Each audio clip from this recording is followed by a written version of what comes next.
غرباء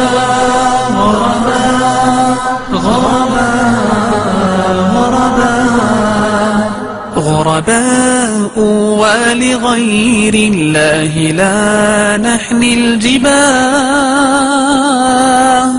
غرباء وارتضيناها شعار للحياة غرباء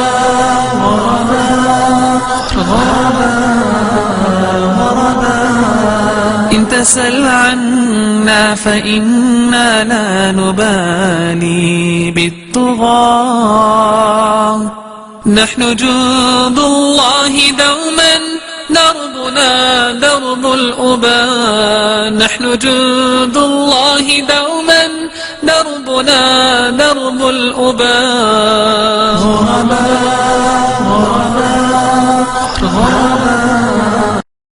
This project started towards the end of 2004 when I was still in New York, and the idea was to facilitate Arabic education for Muslims across the country.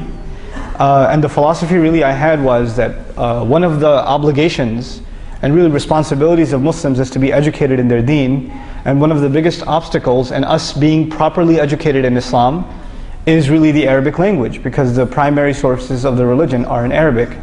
At the same time as it's a responsibility collectively, I also believe that Muslims have a right, not just a responsibility, they have the right to a quality education that is accessible to every Muslim man, woman and child, and they should have a quality education at least in the Arabic language, which opens the doors to other areas of learning, be it Quran or Sunnah or any other area.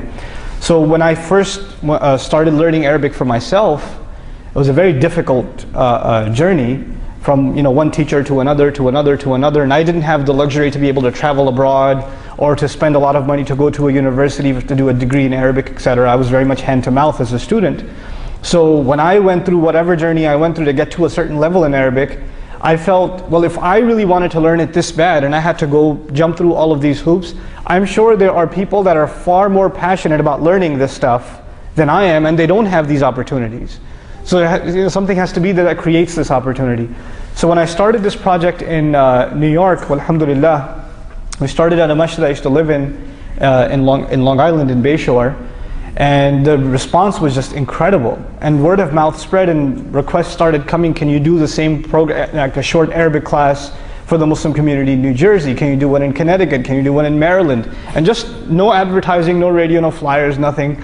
Barely a website at the time, and just word of mouth, it kind of started spreading to the point where it got out of control. So alhamdulillah, it's been, that's where we started, and now alhamdulillah I have just a fantastic team of colleagues that are just increasing by the day, and I'm constantly looking for new talent as well. Myself and my colleagues included, we must have visited over at least 180 masajid all over the country. Alhamdulillah, all over the US. Can I plead the fifth on that one? But I'll say Irving, right? I'll say Irving, okay. Irving is absolutely one of my favorites though, alhamdulillah. I came here in 2007, I taught, some of you might remember. I came here and taught in 2007, and I came with my brother-in-law, we're both from New York, and when we came here, I'm teaching the class upstairs, we had about 85, 90 students, and there was a volleyball tournament going on between the Irving brothers and the brothers from, I think, ISAT, or Central Masjid or something, and the guys at Irving were getting clobbered. They were getting destroyed. But well, I didn't know. I was just enjoying the fact that there were bleachers back there and people watching the game. And my brother-in-law and I, we're from New York, we don't really see that kind of activity. So we're like, is this Eid? Did we miss what's the party about? So we kind of decided to move it. But long story short, after all these years of traveling, the idea, the virus that got planted in my head was, we need to create like a serious program, not just something that introduces people to Arabic, but an actual proper alternative to traveling abroad to study Arabic over here in the US. And by Allah's grace and really miraculous help from Allah and completely unexpected, overwhelming support from all over the country, we were able to set up our mini campus right here across in what used to be the Nokia headquarters. So we've taken up the 5th floor and we've started our program, alhamdulillah. And so far so good, inshallah ta'ala. That's good. So I've heard actually news about next year planning? Yeah, we started our registration for next year. And those of you that want to know more about it, inshallah, maybe towards the end of this program I can talk to you folks about it. But what I'm looking for is high school graduates and older that are brave enough to spare a year of their academic life. It's 10 months long, and the next batch starts in 2011 September. It starts in September 20th or so, inshallah. And already, I mean, it's been a couple of weeks since we opened up registrations, and I don't have any Dallas applicants yet, but we have several applicants from outside the Dallas area already. Alhamdulillah, so I'm hoping we see some more local participation this year, inshallah. So let's get down to the gritty and what role does a Muslim teen play in today's high school and college, and also even to the point of the last question of being a young professional? Okay, so one thing at a time, right? One thing at a time. Okay. The thing is that, when we're talking about the teen growing up in high school, the pressures and all the different, peer pressure that they get and the different levels of expectation that the parents have at home, how can you show them, give the perspective? I have kind of a weird perspective on this. To just be totally frank with everyone here, I feel less in a position to tell you how you should be in high school because I was pretty messed up in high school myself. But but I can tell you of some things that I've seen work.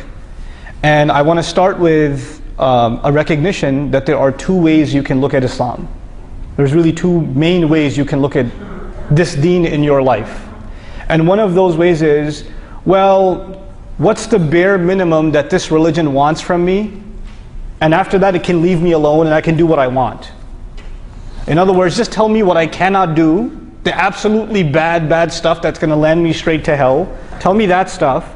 I won't do that stuff, and everything else, I'll just do what I want to do. That's how I want to live my life. I want to be free from the shackles of religion, basically. Okay? And this is actually the way most young people look at any religion. Most young people look at a religion as a way, it just tells me not to do things. It stops me from living my life, right? Be it, strict or conservative Christianity or Judaism or even conservative, aspects of Islam or whatever. Whatever it may be, it's keeping me back from, living it up, so to speak, And high school is being pushed, and it's been pushed forever as the golden years of your life. That's when you really should be partying. How many high school movies do they make, right? About how you should be going and doing whatever you possibly can in high school, because after that real life sets in or whatever. On the other end, there's another way of looking at Islam. And the other way of looking at Islam is that we were given this gift of Islam, not chains. Islam is not chains that are shackling us. We were given this gift, and this gift gives us this really high purpose. I wasn't sent on this earth to party. I was sent on this earth to do an amazing task. And there's a huge population on the earth who Allah decided He will not give them the gift of Islam. They didn't deserve it like I did. Allah gifted me with Islam. And the best years of my life that I can serve Islam with are what years? My early years. The youth of my life is the best part of my life that I can serve Islam with. Now these two very different points of view. One point of view asks, what's the least I can do and get by? And the other point of view asks, what more can I do? I want to do more. I want to help other people see how awesome this deen is, etc. And what I've come to realize is, if I use sports terminology for a second, you know how we talk about defense and offense? If your team's on the defensive, what's already the case? When your team, whether you're playing football or basketball or whatever, if you're on the defense, what seems to be the case? You don't have possession. The other side does, right? And if you're on defense most of the time, that's a pretty good indication that you are winning or losing the game. You're losing, because you're constantly on the defensive. That's how you are usually in basketball, aren't you? Right, that's how I'm on defense, yeah. So that's why this happened. But anyway, this idea of holding back and saying we just have to at least defend a few of the things that Islam wants us to, and the rest of it, we can let go. What you're asking for is eventual failure. You're gonna start making the list of things, the no-nos. You're gonna make that list shorter and shorter and shorter until there's nothing left. On the other hand, the winning attitude is really offensive. What more can I do? And I want to give you, I've given this example in a khutbah here before. I want to share that example with you. I'll keep my friend's name anonymous. But he went to high school, and before he went to high school, he was in a hifz program. So you memorize Quran, and when you memorize Quran, of course you're sitting in the masjid with other kids that are memorizing Quran, you're with the hafizah most of the time, then you go home and you review Quran, and you're just surrounded by this really pure gathering all the time. And then he's done, now he's going to high school, he tells his parents, I want to go to public school. Right? And his parents say, you want to go to public school? You're a hafiz. You can't go to that terrible environment. You're going to get all messed up. And you know what he says? He says, well, I just learned Allah's book. And the people who need to hear about Allah's book the most are the people in high school.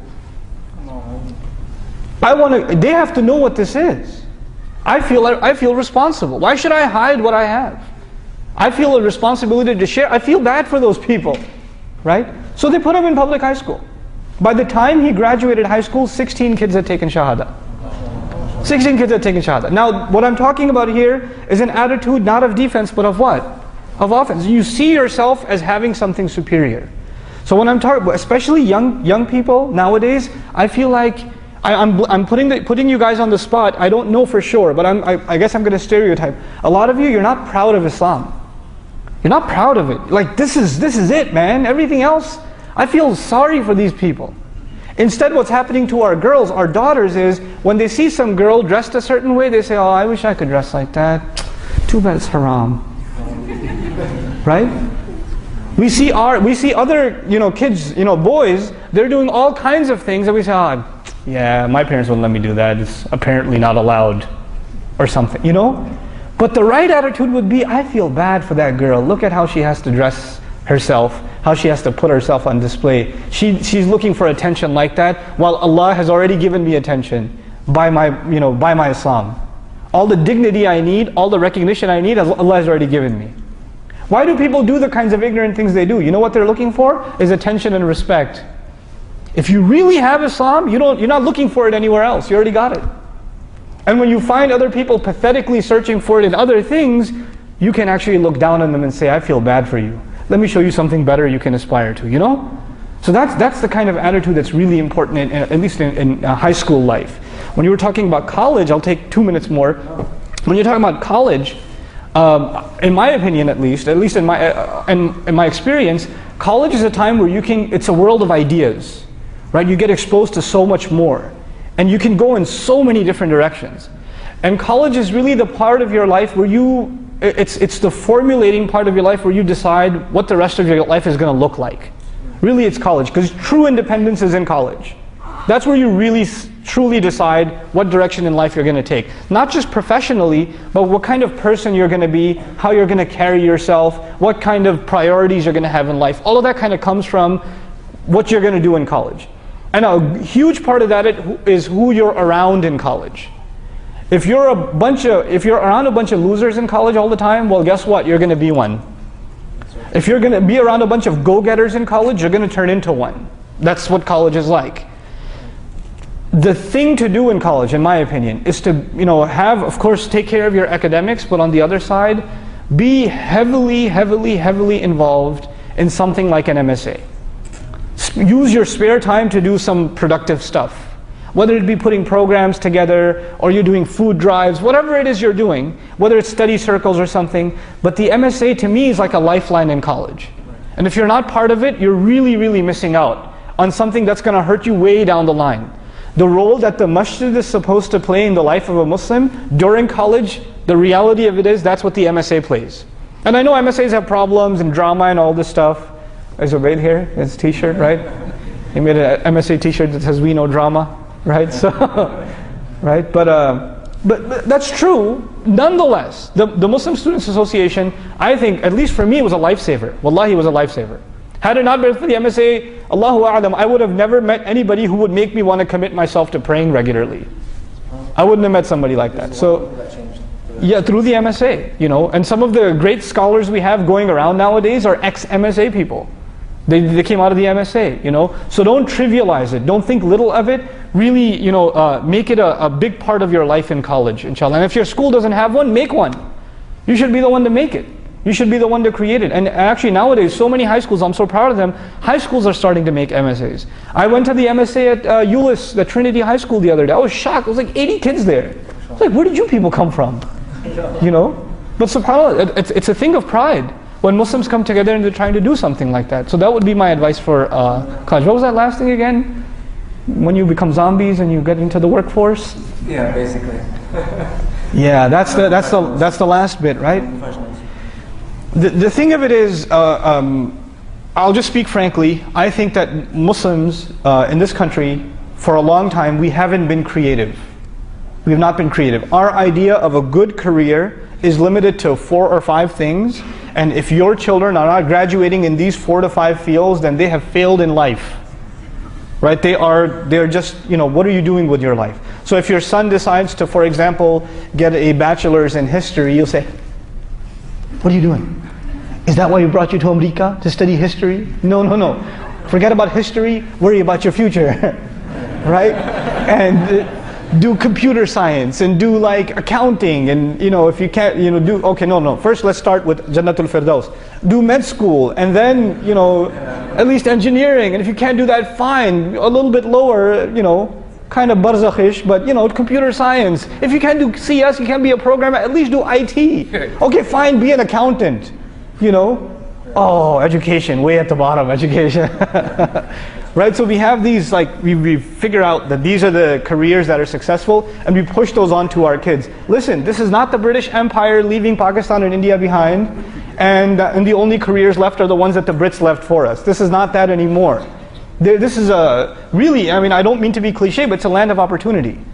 Right? And there's so many creative fields that we could use Muslims in, and that you can, it's not just that it would be a great service to the community, but they can really be lucrative careers. So my first bit of advice would be to first, you know, identify for yourself, and college is the time to do that, and high school is the early time to do that. Identify for yourself what are the subjects and what are the areas of study or specialization that you find interesting, that you really like, genuinely like. And then in college, find out, like, speak to professionals in that field, speak to counselors, advisors, and find out what kind of career paths are available in that field that you personally really, really like, and not just like, but you're good at. These are 2 things that are important. Because you can really like something, but you're no good at it. Right? Don't do that. Because you won't get anywhere. And sometimes you're really good at something, but you don't like it at all. You're really great at it. You hate it though. And you go and do it anyway because you're good at it, and you know what happens? You're miserable your entire life because you hate going to work every day because you can't stand your job. Right? So it would be good, it would be an effort on your part to look for something, A, that you really like doing, and B, that you're good at, and then pursue a career in that field, inshallah ta'ala. And even if that doesn't happen, that's the ideal case, right? But even if that doesn't happen, have a career in which your life is not your career. Your life is not your career. I used to be in IT back in the day, way before, you know, we're talking about the age of Pentiums and, you know, 380, so you guys don't know what that is. Okay, anyway, right? When Windows was the thing, right? So, but when I was in IT, you know what happened? Technology was constantly changing. So to keep up in your career, what did you have to do? You're at work when you're at work, and you're at work when you're home, so you can stay at work the next day to keep up with your career. So your work basically consumes you. And you have no energy, no time left to do anything else with your life. That is it, that's all you are. You ever seen people that work so hard, every time you talk to them, all they can talk about is work? That's all they can talk about. They can't think of talking about anything else. Why? Because that's all their life has become. Unfortunately, they're just a means to make some multi-million dollars company some more money. That's all they've become, a cog in a machine. You have to have a career in which you have time left for yourself, for your family, for your community, for other things. A lot of people I know that were amazing in their MSA years. Man, these people were awesome. The moment their career started, they disappeared.